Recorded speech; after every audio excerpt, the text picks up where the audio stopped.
Let's keep these changes for our stress reduction. And now let's look at the displacement of the mount. Let's switch to displacement in millimeters. Let's open the default max displacement monitor as well. We can see that the forward end of the mount experiences the largest deflection. Let's look at a few design changes aimed at reducing this deflection. We can first thicken the walls running along the length of the mount. We can select the two sides of the most forward wall.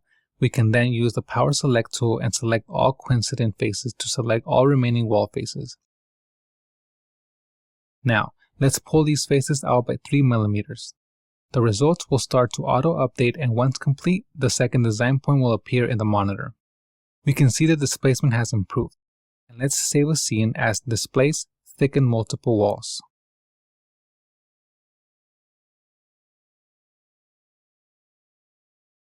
So now we can test out another idea. We can decrease the transition rate of the sidewalls at the forward end. To do so, let's select these end faces and let's move the coordinate system to an upper edge of one of the faces. Now we can rotate about this axis with the rotation arrows. Select the arrow rotating about the global y-axis and rotate by 10 degrees.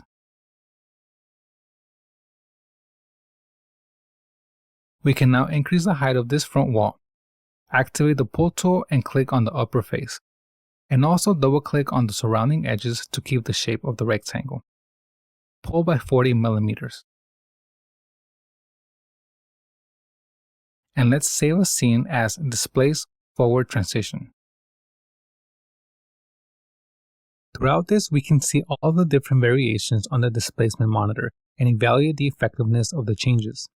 Let's make one last change aimed at reducing the displacement, but we'll add a bit of automation here. We'll do this by using a parameterization approach. To do so, we'll select the measurement that can be varied and is tied to a geometric change. As an example, we can thicken this wall in the aft direction. However, we will need to ensure that it is not too close to the hole. Click on the hole to view its size. In the lower right-hand side of the window, we can see that it has a 50 millimeter radius. Alternatively, you can go to the Measure tab and measure it from there. Let's begin the process now. To start, enable the Pull tool and select the two aft faces on the wall. Now, click on the Ruler button on the HUD and select the hole as a reference point. We can now measure the distance between the wall and the circle. Now, click on Add as Parameter next to the measurement. Notice that now you have access to the Parameters Study options. Here you can manage your parameters and perform variation studies. This can also be accessed through the ribbon in the Study group of the Simulation tab. You can open it and see the parameters you added. You can view all parameters created in the Parameters tab. Let's rename the parameter we created to Distance 1. In the Test Cases tab, you can manage test cases from the parameterized physics conditions. Let's add some test cases here. To do so, navigate towards the physics tree and hover over the acceleration and the force conditions. You can directly add a parameter from the physics tree. Alternatively, you can double-click on the physics condition and add a parameter from the options in the HUD. Let's add them from the physics tree. We can now add a test case by clicking Add a Case, or we can generate a range of test cases. For this example, let's just create 2 test cases, with the second test case being a forward acceleration load. Let's rename them accordingly.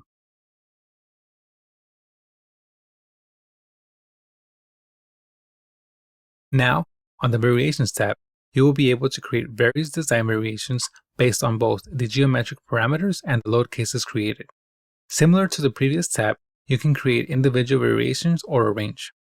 This time, let's create a range.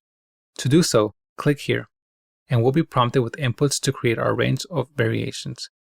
First, let's select the geometric parameter.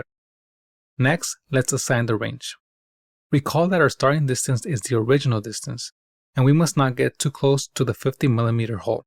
Therefore, if we want to keep a clearance of 5 millimeters, our end value should be 55 millimeters. Now, we can enter the interval or number of variations we want. Let's create 4 variations for this case. Now, we'll just choose the test cases to include. In this case, we'll combine with all test cases. We can now create the variations.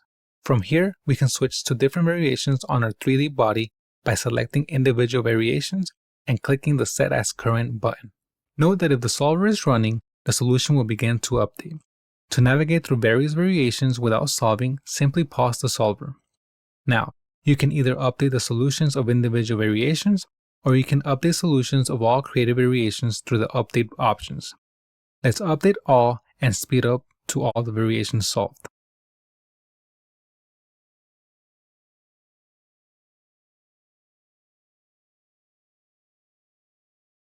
Okay, we can now see all of our results.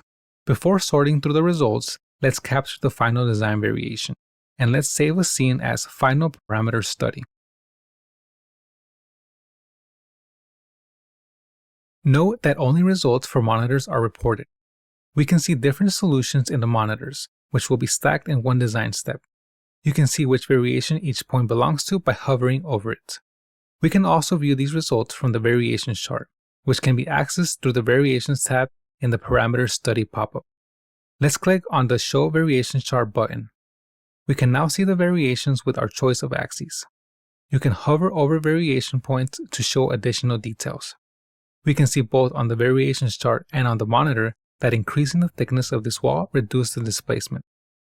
Let's close all windows and continue our case study.